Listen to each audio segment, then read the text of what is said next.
The mansion stood silent under the California moonlight, its grandeur casting long shadows across the manicured lawns. Inside, tension simmered. Peter Walton burst through the front door, the faint scent of alcohol and cigarette smoke clinging to him like a second skin. His shirt, unbuttoned halfway, and his tousled hair painted the picture of a man who had spent yet another night in reckless abandon. Melinda Walton watched him from the staircase, her expression a blend of worry and exhaustion. "Peter, it's 3 a.m., she said softly, though her voice trembled with frustration. Peter smirked, tossing his car keys onto the marble counter with a clatter. "Relax, Mom. I'm here now, aren't I?"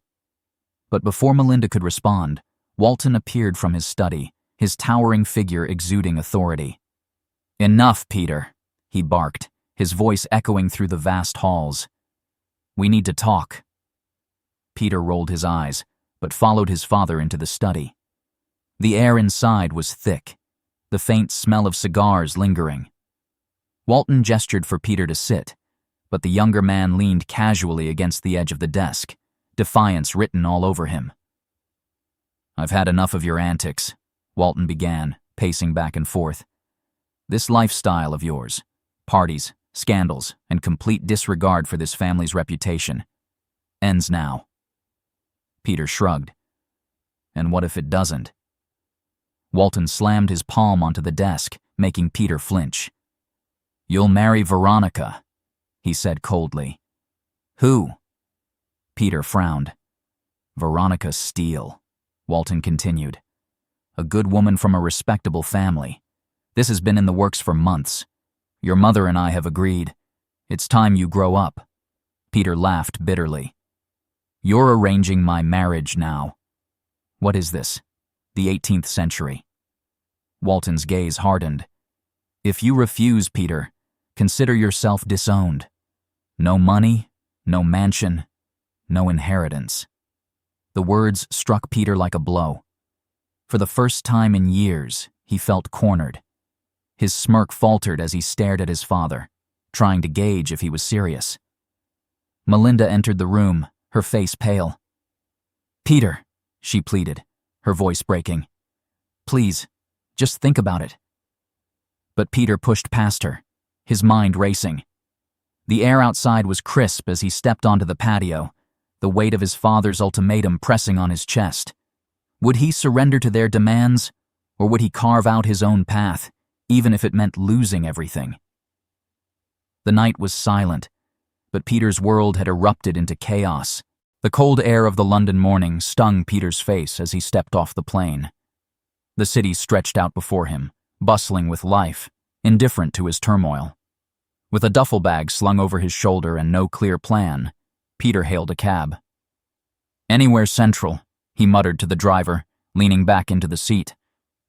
The cab weaved through the city's chaotic streets, a stark contrast to the suffocating silence of the Walton mansion. Peter replayed his father's words in his mind. Disowned. No money, no inheritance. The phrases haunted him, gnawing at his pride and leaving a bitter taste. He clenched his fists, staring out the window at the unfamiliar skyline. A few hours later, Peter found himself wandering aimlessly through the streets of London. The city's vibrancy was a stark reminder of how hollow he felt inside. He stumbled into a small cafe near a busy art district, hoping to drown his thoughts in caffeine. The cafe was warm and inviting, its walls adorned with colorful paintings. As he sipped his coffee, a particular painting caught his eye, a swirling blend of blues and golds, evoking a stormy sea under a glowing sunset. The brushstrokes seemed almost alive, capturing the chaos and beauty of life. Beneath it was a small plaque, Luna Moreno. Peter's curiosity was piqued. He asked the barista, "This artist, Luna Moreno, who is she?" The barista, a middle-aged woman with kind eyes, smiled. "She's quite the sensation in the art world. There's an exhibition of her work at the gallery down the street. Opens in an hour." Without a second thought, Peter paid his bill and followed the barista's directions. The gallery was small but bustling, filled with art enthusiasts murmuring in admiration. Peter scanned the room, his gaze finally landing on a striking figure standing near the centerpiece, a large canvas that seemed to pull all the light in the room toward it. Luna Moreno.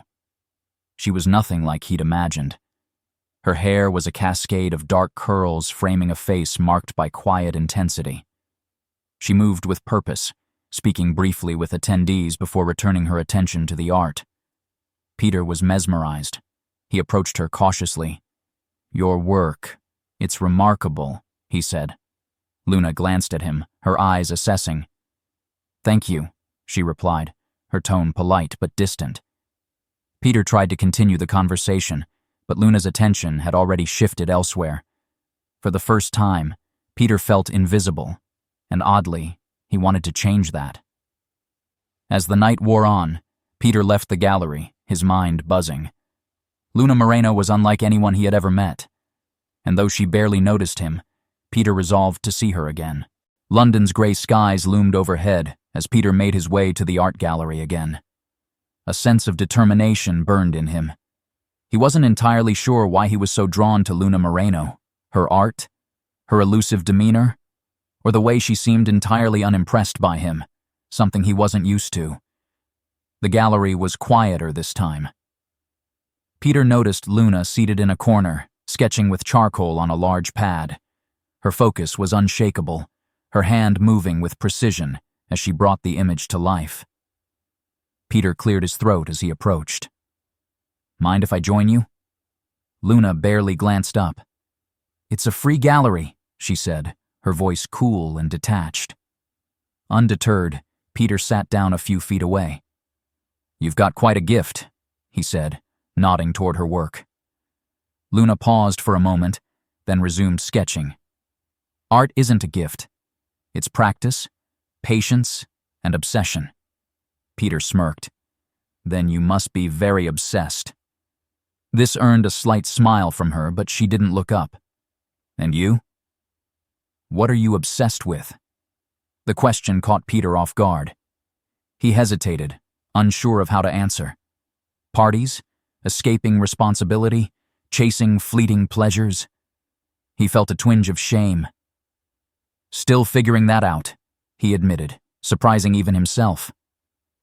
Luna finally looked at him, her sharp gaze cutting through his usual bravado.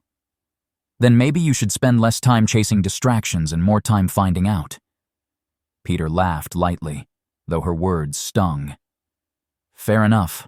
I'll add that to my list of things to do." For the next few days, Peter frequented the gallery, determined to get past Luna's guarded exterior. He watched her work, occasionally asking questions about her art. At first, her answers were clipped and formal, but over time, her walls began to crack. "Why do you care so much?" Luna asked one day as Peter helped her arrange canvases. Peter shrugged. "Maybe I admire people who know what they're doing with their lives." Luna raised an eyebrow. "And you think I do? Don't you?" She hesitated before answering. "Sometimes, but even the best plans can crumble. Art is the only thing that stays constant for me." Peter was intrigued by her honesty. He felt as though he was getting glimpses of a deeper side to Luna, a side she didn't often show. Their conversations became longer, more personal. They spoke about their pasts, their dreams, and the fears they never voiced aloud. Slowly but surely, Luna began to warm up to Peter, and he began to see the world through her eyes. But as the connection grew, so did Peter's feelings, and he couldn't ignore the thought gnawing at him. Could Luna ever see him as more than a fleeting distraction? Peter stood before the painting, the stormy sea seeming to mirror the turmoil within him. The longer he stared at Luna's work, the more he felt an ache he couldn't fully understand. He had never met someone like her, grounded yet unattainable, confident yet enigmatic. That evening, Peter waited outside the gallery as Luna locked up. She looked surprised to see him but didn't seem annoyed. "Are you following me now?" she teased, her tone lighter than usual. Peter grinned. "Not intentionally. But if you happen to be heading somewhere, maybe I can walk with you." Luna hesitated before nodding. "I'm going to a cafe. just a quick bite. As they walked through London's bustling streets, Peter found himself opening up in ways he never expected. He spoke of his family, the weight of their expectations, and the ultimatum his father had given him. Luna listened quietly, her expression thoughtful. "So, you ran away," she finally said, her words cutting through the noise of the street. Peter flinched. "I didn't exactly run away. I just needed time to think." "Time to think or time to avoid?" she asked, her voice soft but probing. Peter didn't answer. They arrived at the cafe, its warm glow inviting them inside. They sat by a window, sipping coffee as the rain began to drizzle outside. "You know," Luna said, breaking the silence, "you remind me of a character in one of my favorite books. He spends so much time running from himself that he forgets who he is." Peter chuckled. "And what happens to him?" "He finally faces the truth," Luna replied, "but not before losing everything." Her words lingered in the air between them, heavy with unspoken meaning. Peter's usual charm faltered as he considered her perspective. As the night wore on, their conversation shifted to lighter topics: art, travel, and dreams. Luna's guarded demeanor began to soften, and Peter felt a warmth he hadn't experienced in a long time. "Why do you paint storms?" Peter asked suddenly, gesturing to the artwork she often created. Luna's gaze turned inward, as though she were searching for an answer. "Because storms are honest. They don't hide their chaos. They let it all out, and then they pass." Peter leaned forward, his voice barely above a whisper. "And what happens when the storm doesn't pass?" Luna met his gaze, her eyes unreadable. "Then you learn to live in it." For the first time in years, Peter felt as though someone truly understood him. But as he walked Luna home that night, a quiet fear crept in. His growing feelings for her were undeniable. But would she ever see him as more than a storm passing through her life?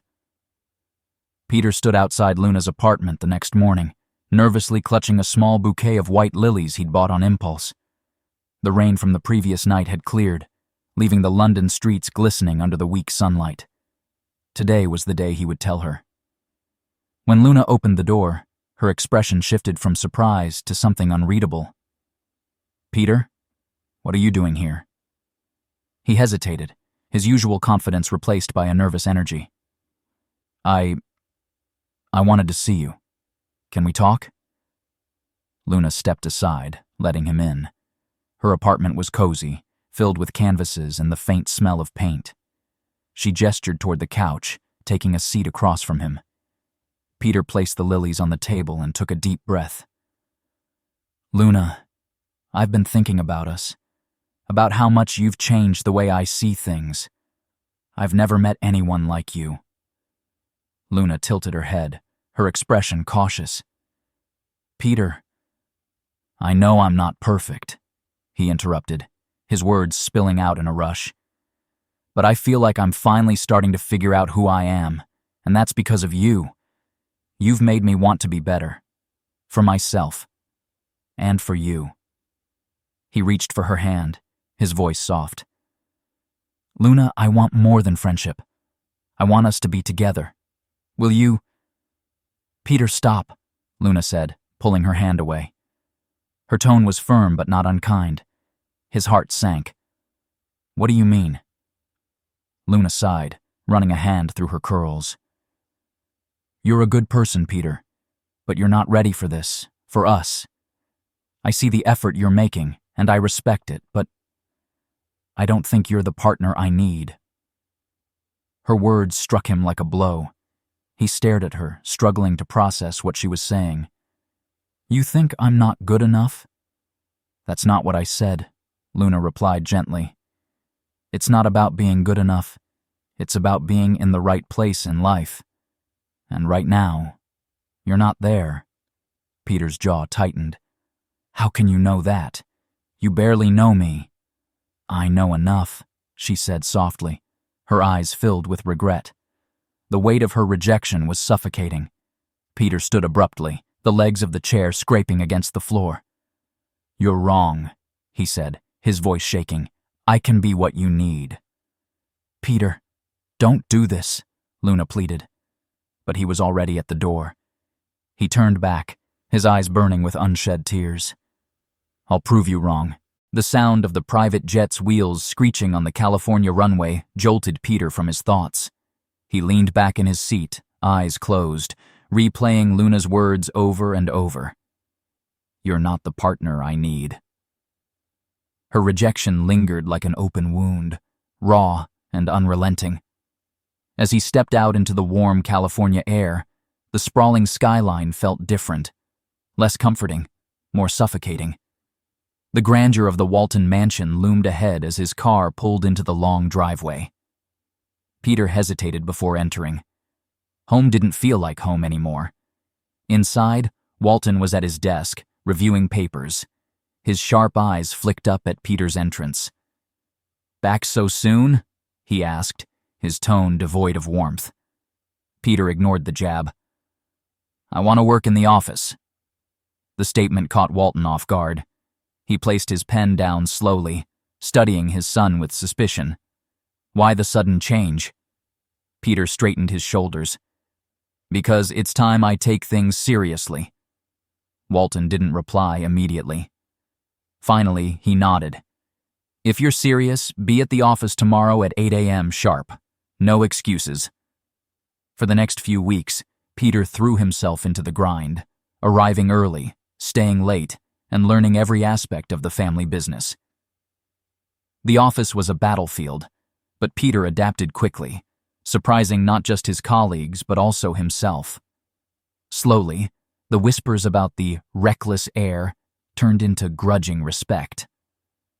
At home, Melinda noticed the change too.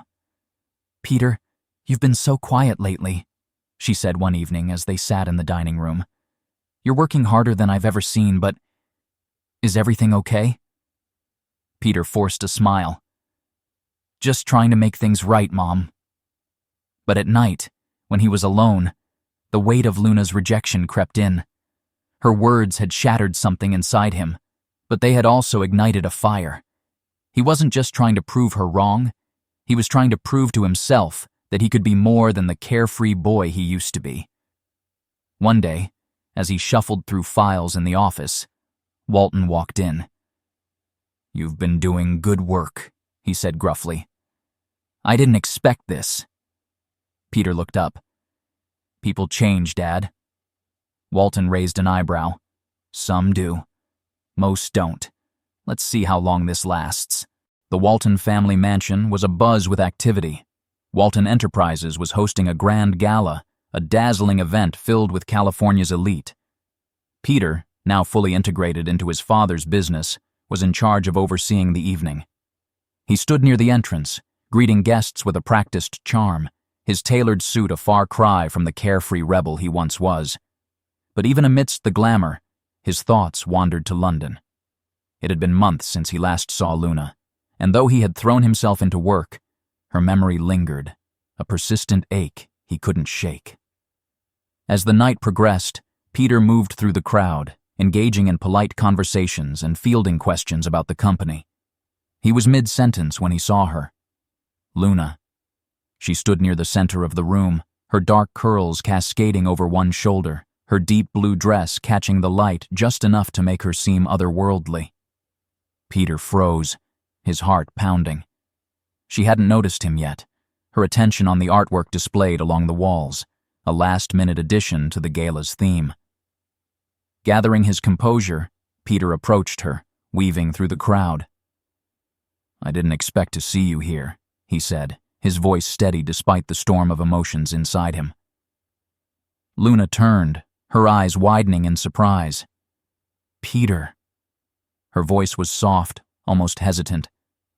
"What brings you to California?" he asked, trying to mask the vulnerability in his tone.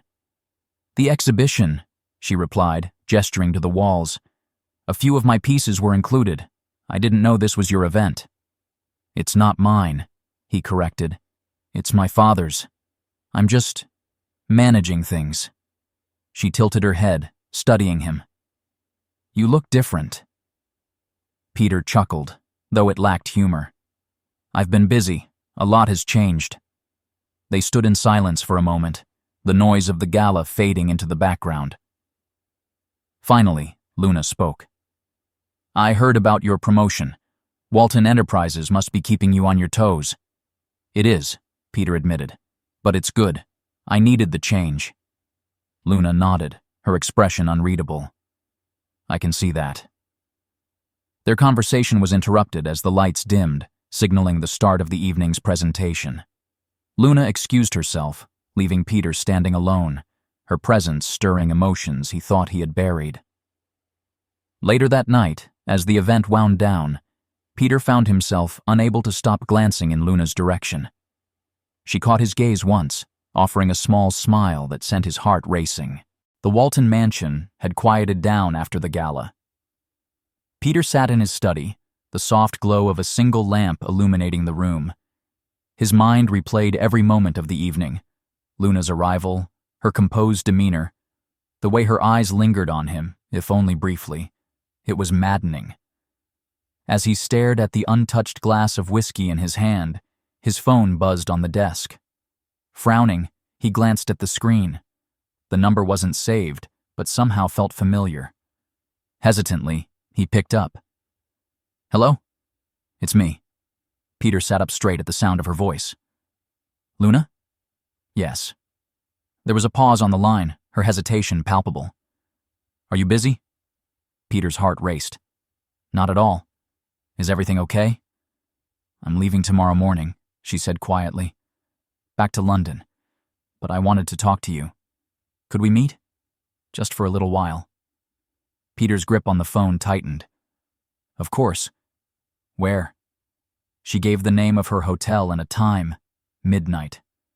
Peter didn't hesitate. "I'll be there." The call ended, and Peter sat motionless for a moment.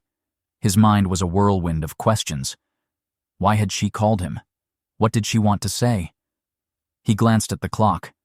He had 2 hours before their meeting, but the minutes crawled by as anticipation consumed him.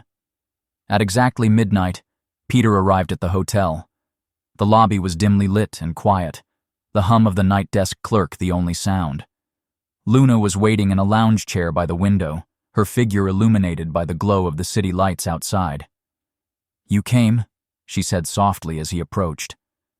"Of course," Peter replied, taking the seat across from her. "What's this about, Luna?" She didn't answer immediately, her gaze fixed on the skyline. Finally, she turned to him, her eyes filled with a mix of vulnerability and determination. "I didn't want to leave without saying, I've been thinking about you, about us." Peter's breath caught. "Luna, let me finish," she interrupted gently. "When I saw you tonight, I realized how much you've changed. You're not the same man I met in London.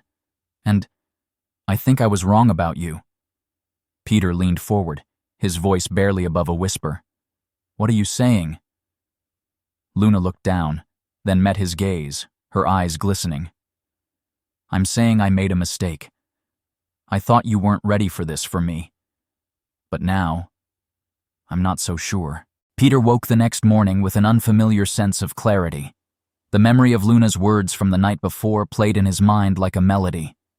For the first time in months, hope coursed through him. She had admitted it. She saw the change in him. She saw him. The day passed in a blur. Peter canceled meetings, ignored calls, and instead focused on planning. By evening, he was standing at Luna's hotel, waiting for her to come downstairs. When she appeared, dressed in a simple yet elegant white dress, Peter couldn't help but smile. "I didn't expect to see you so soon," Luna said, her tone teasing but warm. "I wasn't going to let you leave without a proper goodbye," Peter replied, holding out his hand. "Come with me." Luna hesitated for a moment, then took his hand. He led her to his car, the city lights reflecting in her eyes as they drove through California's winding coastal roads. Peter stopped at a secluded beach, the waves crashing softly under the moonlight. "Peter, what is this?" Luna asked, stepping onto the sand. I thought you might want to see one last part of California before you go, Peter said, gesturing to the ocean. This place, it's where I used to come when I needed to think, to figure things out. Luna looked at him, her expression softening. And what are you trying to figure out now? Peter took a deep breath. United States, whether I'm still too late. Luna smiled faintly, her gaze drifting to the waves. You're not late, Peter. But, are you sure about this? About me? Peter stepped closer, his voice steady. I've never been more sure of anything in my life. You're the only person who's ever made me see myself clearly, and I don't want to lose you again. Luna's eyes met his, filled with a mixture of vulnerability and trust. You've changed, she said quietly. You're not the man I met in London, and I think I like this version of you. Peter reached for her hand, his heart pounding. Luna, I don't just want to be a version of myself you like. I want to be the man who deserves you. Luna's lips curved into a small smile. You already are. As the moonlight bathed them in its glow, Peter leaned in, their lips meeting in a kiss that seemed to wash away the doubts and heartache of the past. The Walton mansion was alive with celebration. The sprawling gardens had been transformed into a vision of elegance, with strings of fairy lights illuminating the night and music filling the air. Guests in formal attire mingled, their chatter blending into the joyful atmosphere. At the center of it all stood Peter and Luna. Their wedding day had arrived, a moment neither of them could have imagined months ago. Peter adjusted his tie nervously, standing near the altar as his father approached. Walton, once stern and unyielding, now wore a rare expression of pride. You've come a long way, son, he said, placing a hand on Peter's shoulder. Thanks, Dad, Peter replied, his voice steady but emotional. I couldn't have done it without you and Mom. Nearby, Melinda dabbed at her eyes with a handkerchief, watching the scene unfold with quiet joy. She turned to Luna, who was in a small room preparing for the ceremony. You look beautiful, Melinda said softly, taking in Luna's simple yet stunning gown. Thank you, Luna replied, her voice calm but carrying a hint of nervousness. I just hope I can live up to everything Peter deserves. Melinda smiled warmly. You already do. You've brought out the best in him, and for that, I'll always be grateful. The ceremony began as the sun dipped below the horizon, painting the sky in hues of orange and purple. As Luna walked down the aisle, Peter's breath caught. She looked radiant, her confident strides reflecting the strength and grace that had drawn him to her in the first place. Their vows were heartfelt, filled with promises of love, trust, and a commitment to facing life's storms together. By the time they exchanged rings, there wasn't a dry eye in the audience. As the officiant pronounced them husband and wife, Peter and Luna shared a kiss that sealed not just their love, but their journey, from misunderstandings and heartbreak to growth and redemption. The reception that followed was filled with laughter and warmth. Walton gave a rare speech, acknowledging his own past mistakes and expressing pride in Peter's transformation. Luna mingled effortlessly with the guests, her charm winning over even the most skeptical of family friends. As the night wore on, Peter and Luna found themselves alone on the dance floor, swaying to a soft melody. I still can't believe this is real, Peter murmured, his forehead resting against hers. It's real, Luna replied, her voice filled with certainty.